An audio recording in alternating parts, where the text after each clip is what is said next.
All right, we're live. Hey, Mel, thank you Hey, for coming onto the show here today and talking with us about your book. I'm excited to be here. Yeah, I appreciate it. So we talked, a couple months ago, probably we connected for the first time. Yes.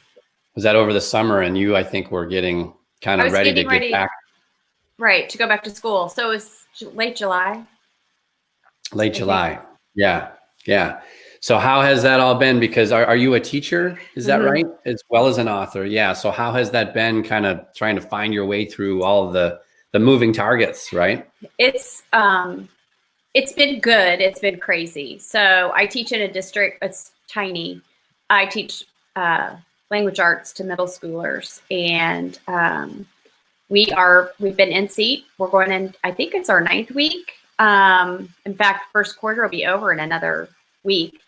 Yeah. Uh, we really worried that the numbers would come up once school started, but they've stayed pretty steady. And the kids are, they would deny this till they died, but they're so happy to be there. So, Yeah, and I it bet. makes it easy. I mean, even though we're live or in seat, we're having to do extra because there are still kids that are on quarantine, or a few of them have possibly had it. I mean, we're not really privy to that information, but Sure. so we're having to upload lessons into Google Classroom and that kind of thing. So it's a little bit Sure. extra work on Yeah, I top bet. of what we're doing anyway. So I bet. What part of the country are you located? I live in Columbia, Missouri, and I teach in a little district east of here called Okay. North Callaway. It's very Cool. small. Cool. Awesome. Awesome. Well, kudos for navigating your way through all of that mess right now. I can't imagine how Every difficult that is, right? teacher, yeah, every teacher in probably the world right now needs everyone's thoughts and prayers. It is a lot. It is. Even I can't imagine the ones that are doing hybrid and online and in person. I mean, there's so many different ways that kids are being taught right now, and it's teaching is a hard job anyway, and it is just unbelievable right now. And the stress just of having your own children, or the fact that you could get sick, or your kids might be sick, or it's a lot. It is a lot. Yeah. Everybody is doing their own version of building the airplane in the sky right now. So I give teachers and parents and these students, I mean, everybody so much credit for making it work, you know? Yes. And I think everyone is doing a really, really good job about that. I mean, there, of course, are things that are going wrong. Unfortunately, when things go wrong in your classroom, no one's there to really witness it. But when you're online, live, which thankfully I'm not, parents are in there, they're watching. So, Yeah. thank Yeah. goodness that's not me. Stakes are a little higher this year. Yeah. Yeah. All So right, so tell us about your book. The title of your book, College Bound, caught my eye. So tell us about here's my College book. Bound. Yeah, the ultimate list of what was the subtitle? The ultimate list of Conversations to help your teen through high school. cool. So in a nutshell, my book is just a bit of advice, not because I'm an expert, but because I've lived through this twice now, of getting my kids ready to go to college. And it's not, I wrote it obviously with college in mind, but there's so many paths that our kids could take that honestly, a lot of these conversations, this prep work that I'm suggesting you do as a parent would help your child in any situation, whether it be college or military or a gap year, getting a job, anything. Because I feel like a lot of times parents just are under the assumption that once your teenagers are once they are teenagers, your life will be horrible, that they're awful creatures and you can't talk to them and they are terrible. And yet that doesn't have to be true. And that's not to say that there aren't moments that you don't think they're horrible creatures, but staying in conversation from the beginning is such a great device for us to use as parents and to help our kids along the way. I think a lot of times the acting out and the horribleness that can occur sometimes be from them being so unsure, and no one's listening to them, including parents. I think we need to give them a voice, and staying in conversation helps them do that. So what are some of the things you can do to get the conversation started early? And also, what is that? Can you define early? Honestly, early to me would be now. I don't care if your child is 2. These are not things we started when our kids were that small, but these conversations in our family sort of evolved around report card time. So about every, I think in our district is 6 to 8 weeks, they get IPRs and interim progress reports. Yep. And so that was an automatic meeting with each child individually. And in the beginning, it was just sort of checking in just about their grades. Like, wow, this is great, or maybe not so great. And we had both of those happen quite often. But from those conversations, I started keeping notebooks. I should have brought one, of just jottings of things that just got brought up. Like were they having a difficult time with a friend, or this class they were struggling in, or, it wasn't just school.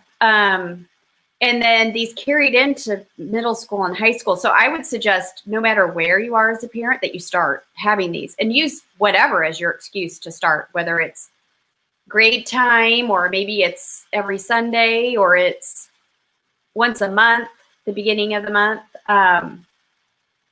And not just that you're talking to your kids, but that you're listening, and you're in conversation, which means you have to listen.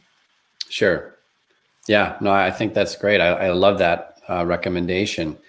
And I don't have kids that are older yet. I have kids who are in kindergarten and first grade, and I've got another one coming up as the caboose. But I started to, after our last conversation a few months ago, I started to talk to my older son, who was, back then, before he even got into first grade, just about some of those things about future and who would you like to become, and, some of those neat conversations early. And I think that helps. And right. And I think it's a great time to ask questions. Like I don't know if your son is remote or not, but like, is there anything you're nervous about this year? Or how do you think first grade is going to look like? Will it be the same as kindergarten? Or, because when you're in first grade, you think you are all that. So, way bigger than kindergarten. So I think that obviously as your kids mature, you're not going to be steering it that way. But we also, in the back of each of the notebooks, we had one for each boy. We have one for each of the boys. Topics that we wanted to intentionally cover.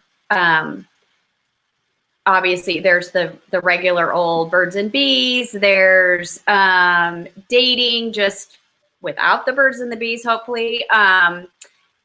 There are college prep, or even just what are you thinking? What sounds great to you right now? What do you think you could be doing? Maybe there's a sport next season. We need to be sure we've got all the equipment. It could just be so many things. And I would just, if Kent or I would think of a subject or a topic, we would just jot it down in the back so we wouldn't forget it, because we might not reach that topic this month, but it needs to be covered. Yep. I love that. And then I love that idea of creating almost like a routine, and consistently and persistently over time, sitting down with them either once a week or once a month, or whatever frequency might make sense for you. I think that's such an important idea. So, okay. So College Bound's the book, when did that publish? I believe last June, early June. I'm self-published. And that was, for me, I just didn't have, I knew what I had to say was important for people that are in the same time period with their teens. But I was sort of a nobody. Who was I to say this? So I didn't even consider getting like a publisher. I just felt like if people are curious and they want just another mom's opinion or advice or whatever. I was just putting it out there. That's awesome. That's awesome. So is it aimed at parents then, I'm assuming? Mm-hmm. Yeah. I started it to teens, but then I thought, what teen wants to hear from another adult? I mean, really, I didn't want to hear from anybody other. I mean, really, you think you know it all anyway. And I think that's the case with parents of teens as well, sort of. I don't think they know what they don't know. And, which I didn't know what I didn't know when my oldest started middle school, and there were so many questions my husband and I just started jotting them down. And it was at about that, I think he was in high school when I started my blog with these same questions in mind. Just, I am a researcher, and I wanted to find out what are the choices that I have, and what are some direction that I can give to my kids that would be helpful. And then I thought, well, I may as well share this information. I started with a partner, but now it's just me. So that's awesome. That's awesome. So what would you say then is the greatest thing that you've accomplished thus far on your authorship journey?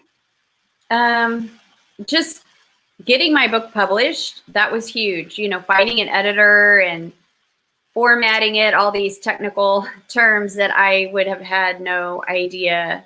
I joined some, if you want to know something, whether it's information that is useful or not, there's Google was my best friend. And there's so many parenting groups and author groups on Facebook that I just started just asking, can I be a member? And I would just ask questions. And I mentioned the imposter syndrome. Like, I think in the beginning, not only did I feel like, who wants to listen to my message, I also felt like, who am I to ask these questions? But then my confidence grew as I realized, okay, well, I am a mom and I want to know. And what I have to say may not be exactly what you need to hear or want to hear. So that's okay. You don't have to listen. But I have gotten really good feedback from not only friends, but strangers that have said, I read your book and it has helped me so much, just as a frame of reference, where to start. Yeah, I think that's a big thing. I think a lot of people, myself included, struggle at times with this imposter syndrome idea. That's all it is.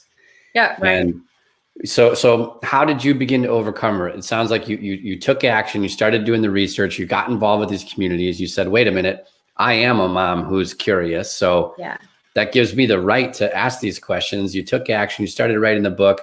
Now you've got feedback from readers that are validating your book, validating your ideas, validating your messages. So it's awesome to see that trajectory, but you have to put yourself in motion.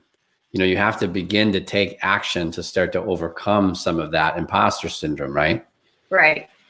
I think I read somewhere, and I'm going to quote this wrong, and I don't even know who said it, but there's just the tiniest percentage of people that actually, like, a lot of people say, I want to write a book. I'm going to write a book. I have written a book, but then it doesn't go anywhere.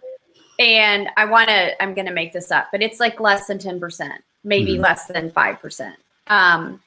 And I thought, okay, I just spent all this time and effort, and it's organized and useful information. And I'm I'm not a bad rebel, but I was going to prove that even if no one read my book at all, that I was going to publish it, whether that meant me, which it was, or whatever. So I wanted to prove to myself and to some other just naysayers, same with my blog, like, oh, why do you do that? Or that'll never make money. And it's not just about the money, thank goodness, because I don't make a ton, but it's become a hobby, but also a passion. I really love. I love teenagers. I mean, I'm teaching middle school, for goodness sakes. God bless you.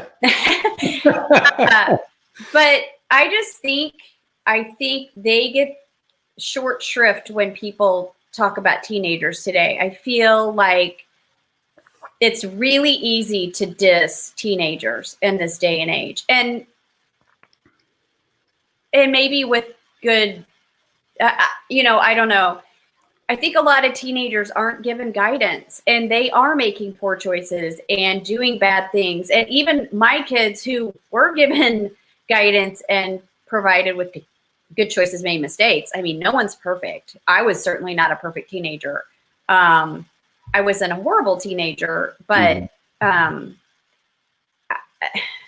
just wanted to put it out there because I felt like parents could help their teens and their relationship could be really good if they would try some of the things I suggest.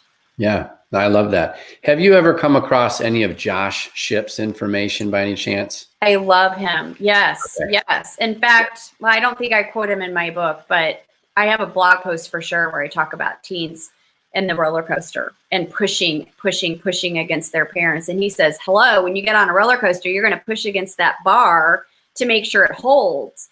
And that is what teenagers are doing to us. Like, are you going to hold? Are you going to be committed to this relationship? Are you going to keep me safe? And I love, that's my favorite Josh Shipp quote. I think he's amazing. Yeah, I think you would. Yeah, I thought you would get a kick out of him if you hadn't already heard of him. So do you do any speaking or anything like that with some of these messages? I have not. I would love to. I have spoken on some podcasts. A couple of them are still in production, so like they're not out there yet. I've spoken on a local radio show a couple of times. I have started a YouTube channel. Don't go crazy and think that's all that, because I've got literally one published. That's another thing where I was like, okay, I'm really going to do this. So I have one episode and I have one in the can that's scheduled to go out next Saturday. But again, it was like, I've just got to do it. If people want to listen, great. And if they don't, they'll go somewhere else. I hope people find the answers they're looking for if I don't provide them. Sure. Yeah, good for you. Okay, so you've got some radio exposure. You have a blog. You've got a YouTube channel that you're beginning to get, up and running, and then you have some podcast exposure. What do you find is moving the needle the most as far as book sales? Putting myself out there. Like, I don't remember if you reached out to me or I reached out to you. Some of these podcasts and summits, like online parenting summits, I feel like these summits have become huge with everybody being home with COVID. I was aware of what they were because as a business owner / learning nerd, I've just joined so many summits to find out things like, how do I do this? And what's the best way to do that? And so a friend of mine who is another blogger for parents, she and I just decided this would be a great time to put together a summit for parents of teens and young adults.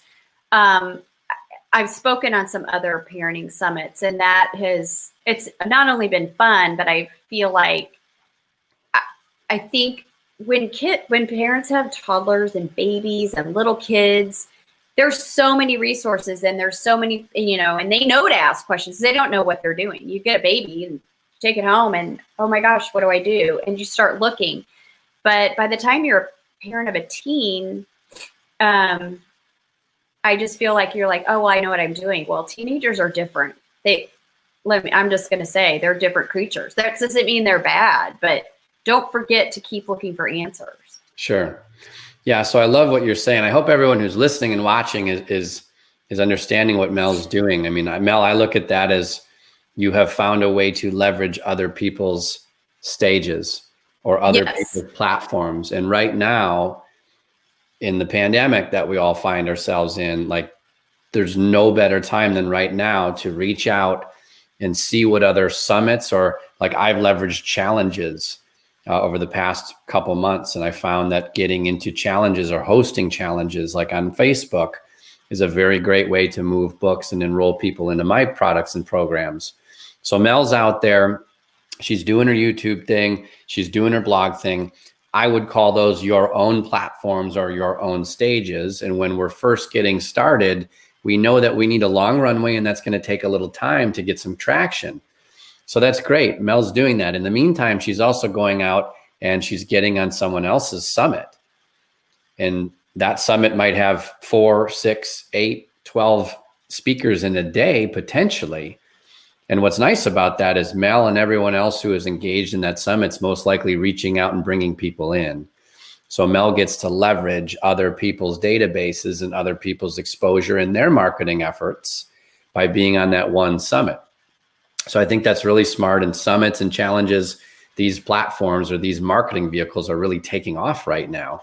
You know, the days of the webinar where we stare at the screen for 90 minutes, those days are coming to a close if they're not already ended, I think, with everything going on. So that's awesome. Okay, so tell me about the biggest mistake you've made. Like, what really stands out to you? Like, if I could do this over again here, maybe I would take a different approach. It's hard to say. I don't know that I made, well, I'm sure I made a million mistakes, but I think I was so focused on each step along the way. Like, it was really hard to look ahead. And as I was publishing my book, it was around that time that my blogging partner decided she had so much family stuff going on, she couldn't be a part of that. So that was also sort of a snowball effect. I was really having to assess, well, I knew I had my book out there. So I felt like it would have been a waste of all that effort if I hadn't continued the blog on my own. But it took me a while to get there. She had been my technical partner. She wrote as well, but I did most of the social media and the writing. And so I had to decide, I gave myself a year and just kind of kept putting a few things out there. I wasn't killing myself. I was trying to learn more about how to promote my book, which I guess that's my biggest, if I had to pick one mistake, it would have been to not be more aware of how to promote my book. But, you know, again, I had 50 plates in the air and I had to just do what I could do. I will say, as horrible as COVID has been, it gave me the opportunity to come home and I could teach and do that. But then I wasn't commuting to work. I wasn't spending, unnecessary time going to my building. It was very streamlined as far as teaching in the spring. And so I was able to start really doing some serious research and reaching out. And I felt like too, that was about the time that I started to kind of say, okay, this is my message and I'm going to own this. And I've been trying to work on like a tagline and just sort of how do I want to put myself out there? But I just, I think I just have decided that what my message is important enough to continue. Sure. Now, I love that. Well, that's very empowering when you could reach that stage. Yeah, it takes a while. Or it did for me. Time. Yeah, this deserves more attention. I just spoke last week. I had Terry Pappy on the show, and she's doing this marketing campaign through Facebook. And she's like, I'm going to give myself 6 months for this.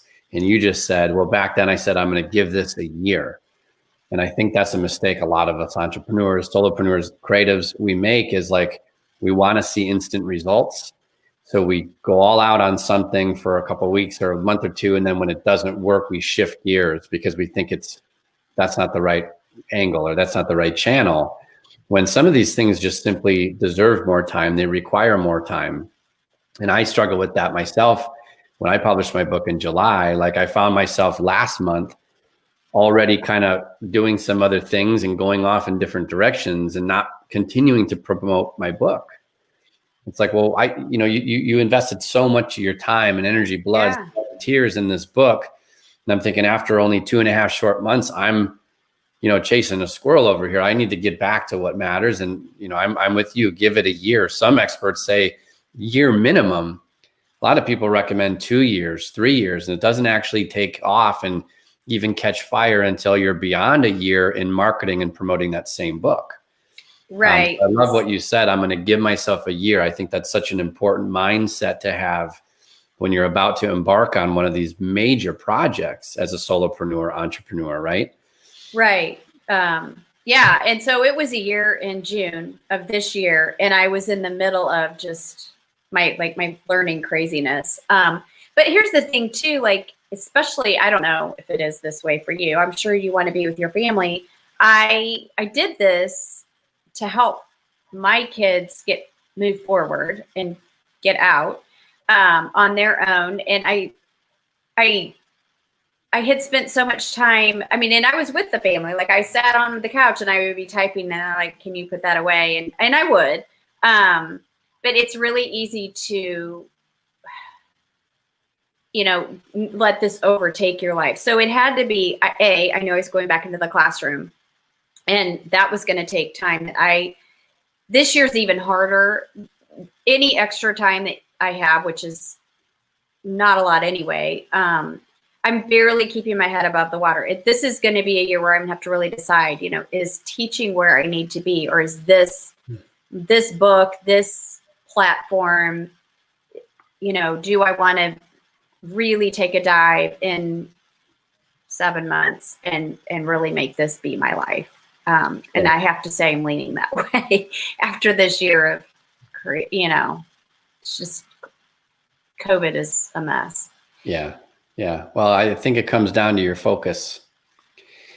That's what I found. I mean, earlier on in the year, I lost like 90% of my clients in the business coaching side of my business. And honestly, I look back and say that was a real blessing, because I don't think I would have gone all in. Like a lot of people say, like, you got to burn your boats and do that one thing. Yeah. And it's a matter of focus. Yeah. You don't have to. It just may take a lot longer for you to make that one thing work. Well, and we've got one out of the nest now. Well, I say that. He's actually living here because he graduated and wasn't really sure where to go. He got a job. So he's not even been there a month. But so as he navigates those waters and he leaves our payroll, which he wasn't really on it. I mean, he didn't put himself through college. We did pay for school, but all the other pieces were his to own. We're happy to let him have a few months here and figure this all out and get on a budget. But like I said, I'm not helping my husband put 2 kids through college anymore. There's just one. So I'm like, that's kind of the difference in my paychecks. It's so pathetic. So I love how you talk about your household like a business. You're like, he's still on payroll, but we might need to furlough him soon. Yes. I love that. So, anyway, but I highly recommend, like, it's been really fun to watch our adult son navigate these grown-up waters. It's been, I think in his perfect world, he would not be even in the United States. And so to watch his pivots and decisions have been really great. And the fact that he still considers us worthy of consulting, that we are mentors in his life that he counts on and asks of, that's been really nice. I don't know if we had not done I hope that whatever way we parented would have been great, but I feel like having always had these conversations, he was so comfortable coming to us and saying, this is not what I want. What do I do? Well, that's huge. I think that's what every parent wants, especially during the teenage years when it's such a critical time. I mean, the fact that you and your husband have found a way to keep that line of communication open, I think is incredible. And I would imagine that that's a lot of the concepts in the book have to do with how to do that, right? Mm-hmm. Right. So tell me a little bit of what's beyond the book. Do you have a course or a program or anything beyond the book that you're doing as far as your business is concerned? Well, so while I'm teaching, no, the only thing that I'm trying to keep the blog going, 1 or 2 posts a month, which I just did a blog update. So there's been nothing new for 2 months, and that's been driving me crazy. But I kind of had to back off and let my person do what she needed to do. So now I need to get comfortable in that new format again. So I will continue to do that. I'm working on a second book. baby steps. Like if I can get 10 or 15 minutes of writing in a day, that's huge. Just with everything else. But what I'd like to do is take this and do sort of a chapter by chapter video series Cool. with a little bit of back information. Cool. So my goal would be to possibly get that at least started over the Christmas break, because I have a really nice more than 2-week break, and I feel like I could do some of it then. It's not available, but I saw another woman that did something similar with a book she'd written, and I'm like, I could totally do that. I could talk about each chapter and not read it, because you can read the book, but I could talk about where did I come from when I wrote that chapter? Sure. Yeah, I saw another guest I had on the show in the previous season, Dr. JJ Kelly. Actually, she did an audiobook. She didn't like the narrator, so she ended up doing it herself. And what she actually did was she took a video camera and sat next to a fireplace and read each chapter, and then launched each chapter on YouTube. Oh, that's cool. Yeah, it was kind of neat. She didn't do like any back matter or thoughts behind the chapter or anything like that, like you're suggesting, but she just literally read it. And it was kind of like story time with her, reading through each chapter. But I love your idea about providing some extra content or some context behind the chapters. I think that's a neat idea. Yeah. Yeah. Cool. And I do have the audio version. It's like, but that's just one more thing, which is not uploaded to Amazon or anywhere. That's the other thing. I'd like to go wide, and there's just so much to learn, and I'm just leaving it where it is right now. And there's like, I have a list of the things that I'd like to accomplish when I have the time, and just checking them off. But for right now, just a little bit of writing, in my next book, and a little bit of update, just at this point, I would love to know how to update a blog post in my new website. It's not scary, but I'm like, it's just something else to learn. Yeah. I went with the wide strategy myself. So I did Amazon for paperback and Kindle. Then I did Ingram Spark for hardcover on Amazon, but then paperback everywhere else. And I did Findaway Voices. I think I mentioned that to you for audio. And I joined them, but that's about as far as I got then school started. Yeah. And what's interesting, Mel, is that like I find that 90% of my sales are through Amazon. That's what I've read, I'm in a couple of the Wide for the Win or a couple of Facebook groups, which are awesome. And I've learned so much. But the reason that I'm not like putting that as a priority to implement at this point is exactly what you said. Right. I mean, yes, it would be great down the road. At first I was like, I had everything going through Ingram Spark, and back then they were going through some serious COVID crisis. This was back in June, July.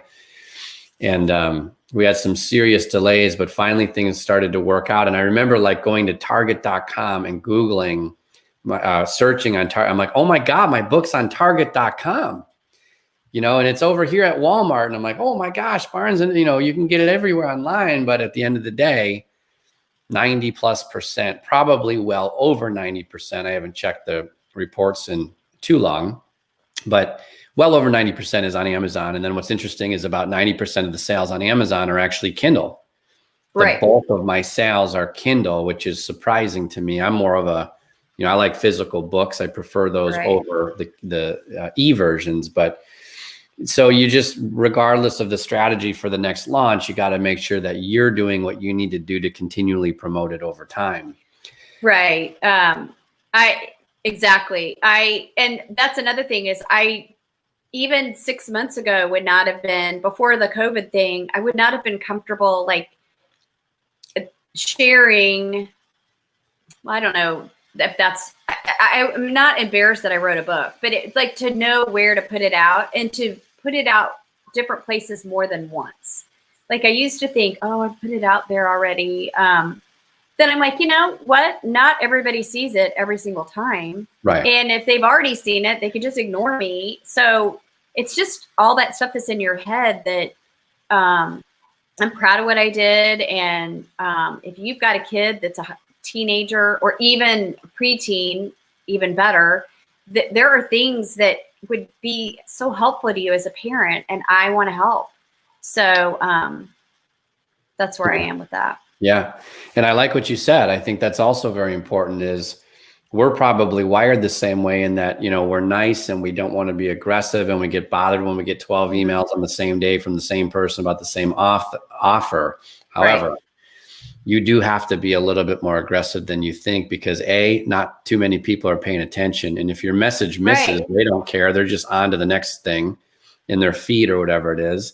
B, hardly anyone sees it. So you do have to do it more than once, because depending on timing, people just may not see it. And then there's all sorts of new posts that, you know, come on social media ahead of yours, and it's buried and they'll never see it. Right. But what I really like about your book and the angle here is you have like a very defined market. It's parents of preteens or teens who are college bound, right? I mean, the title's genius. Right. And it's such a neat little pocket that people should be able to self-identify with. So whether you're on a stage like a summit, or you're running an ad or creating a post, I would think that, you know, some people will see it and it won't resonate at all. But the people that it resonate with are your people that you're looking to attract in. Right. And I don't think that your message is so controversial that it's going to repel or, you know, make people mad. You know what I mean? It's a very nice, positive message. Right. And I really feel like no matter what kind of a parent you are, like you could be really strict and you could use my book, and you could be the most laid back parent ever and it would still work. It doesn't really matter the type of parent that you are. If you want to help your kids succeed and get out of your house, isn't that the ultimate goal? I mean, yes, of course, I want them to come visit me. And I love that my oldest son is living with us right now, temporarily.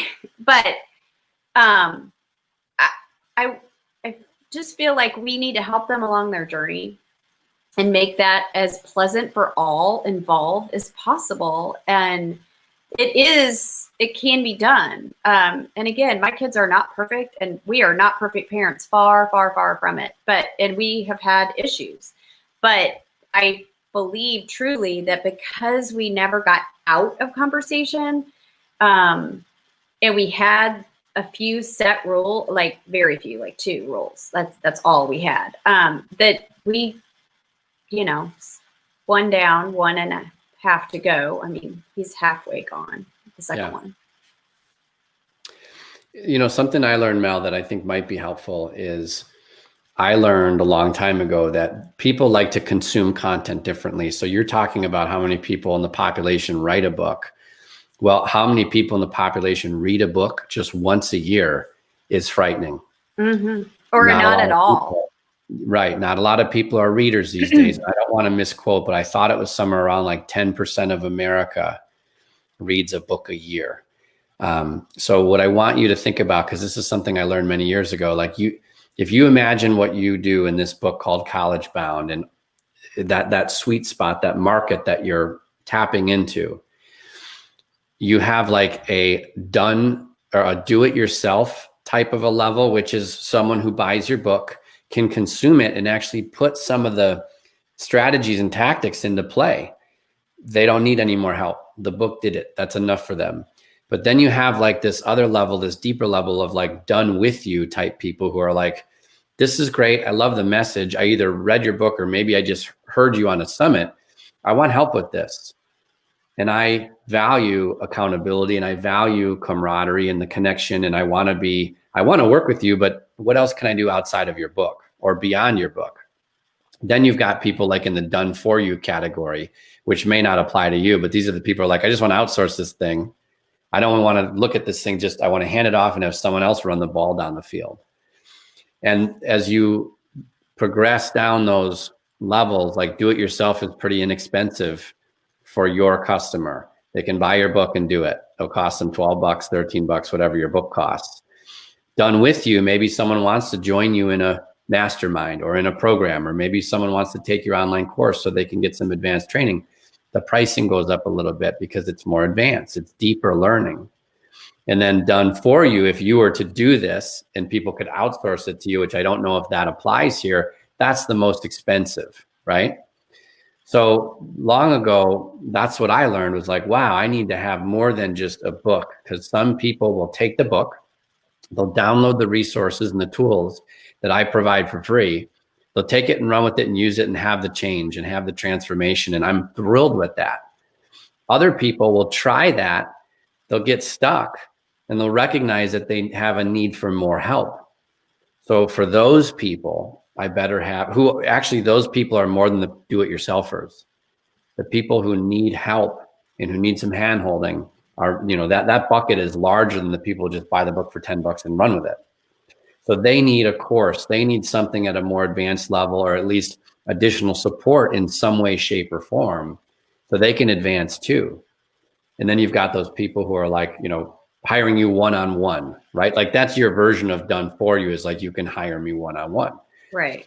So I would encourage you to think about like, what else can you surround this book with as far as additional products and services? Because it is really hard. Like if you're thinking about maybe going out on your own and doing this as the only focus for you, selling books is hard. Your royalties are $3-4 a crack at best. It's hard to make a living that way. So I want to encourage you to think about, think beyond the book a little bit and think like, well, what else can I do? What feedback am I hearing? Are people wanting to, am I being asked about a course? Am I being asked about a webinar or a training or some sort of a summit? Or am I being asked about like a coaching program? You could do group coaching, private one-to-one coaching. Like you have such a defined audience and you have such a powerful, strong message. You could definitely take that, broaden out your service or product offerings, and help people in a more advanced or deeper way. It's funny that you say that, because I have been asked if I have a course, and that's why I was thinking first to start with the chapters. But I came across a blogging friend of mine is a career counselor, and I logged into the program that says that she had been certified through. And it's really not that expensive, and it's not that many hours. And I felt like with that certification under my belt, plus, 30 plus years educating and 20 plus years as a mom, I felt like I could more than, make the money back and it's not really that expensive to get that certification in the long run. That's something that I definitely feel like needs to be in my, the gal that did my website even said, okay, what product do you have? And I said, nothing right now, but I definitely, I agree with you. I think that is the way, if I'm going to do this, I have to do more. Yeah. You know what your certification is to me? What? Your results. That I'm a mom? No, well, that's part of it. But your results are your certification in my eyes. And your certification, if I'm you, is I have 2 children who I'm still in open communication with, who are living their life successfully and making good choices. You know what I mean? Your husband and you are on the same page. Like your credentials to me are the 2 lines of communication that you have open with your kids. I think that as it pertains to the customers and clients you're looking to attract, your readership, I think that certification is going to mean a heck of a lot more than I'm ALP certified. And it's like, what is that? Yeah, that's true. I used to have a web agency many years ago, and we in the early stages used to always put our certifications first, like, oh, we're Google Ads certified, all this stuff. None of our clients cared about that. None of that didn't mean anything. All they cared about was what results have you generated for people like us. So keep that in mind, because I struggled many years ago with like, well, maybe I need a life coaching certification from this or from that or whatever it is. But I had my results in my own life. And I had results that I'd already given and demonstrated with the clients I was working with. And I was very glad that I didn't go after some of those things, because I realized I didn't need them. So there's that imposter syndrome again. That is, you're right. 100%. Right? Which you're doing so well with, but you're seeing the testimonials come back from your readers. Right. You've got results on your own. Hopefully over time, you'll see some testimonials come back with their results. That to me is your credibility. That to me is your credential, not some third party, something or other, for whatever that's worth. No, that is helpful to know, because you don't, I'm proud of those 2 boys, and the third one is, we're getting there. But you just don't know what people respond to. And you're right. It's been amazing. I'd sent my book to a friend who's a counselor, and I said, I'd just love for you to just read it and see what you think. And she wrote back. I asked her if she would put it on Amazon as a review, and she did. But she said, all these times we've been telling, my husband and I have been saying, we need to talk to Angela or whatever her name was. And we just never, she said, so one night we just said, okay, let's just do it. And that's the thing. You just got, like Nike says, just do it. And she said, we could not believe how much she had to say. And it was the best conversation. And I'm like, yes, that's exactly right. I think teenagers just want to be heard, and they don't know, they think they know a lot about a lot of things, as, anybody that's been around a teenager knows, but they really do. I think we don't give them credit for all the thoughts that they are having about, because the future is scary. And right now in their world, it's a mess. And I feel like even more now, we need to listen to them and talk with them and give them a voice in so then we can respond and impart some of our wisdom. I don't know it all. And I'm the first to admit it. I'm like, well, let me look that up, because Google is, again, my best friend. So yeah, right. Not that Google knows it all, but it can point me in directions that I want to go. Right. No, I love that. Awesome. Well, congrats on all your success. And thank you so much for coming on the show here today with me. Hey, thanks. Thanks for having me. It was fun. Yeah, you bet. You bet. All right. So we'll check in again. I want to have you back 3-6 months down the road. I want to hear about your career direction, what you're doing. I want to hear about if you've added any programs, products, services onto the back end of this book. Okay. And my next book too, if I ever get it finished. Yeah. Awesome. Awesome. Well, thanks so much, Mel. Have a great week. You too.